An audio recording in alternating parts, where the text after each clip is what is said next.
Balik face-to-face classes na ngayong araw ang Mindanao State University sa Marawi City.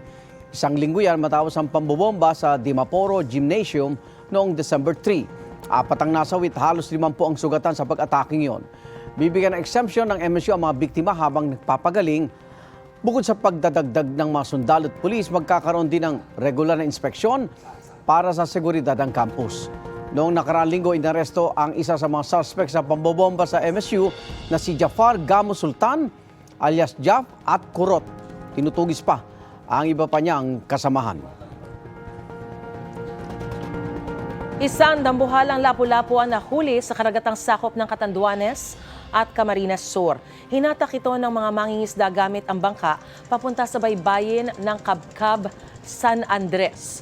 Ayon sa mangingisda, may timbang ang lapu-lapu na mahigit 163 kilos. Sabi ng BIFAR Catanduanes, bibihirang makahuli ng ganito kalaking isda.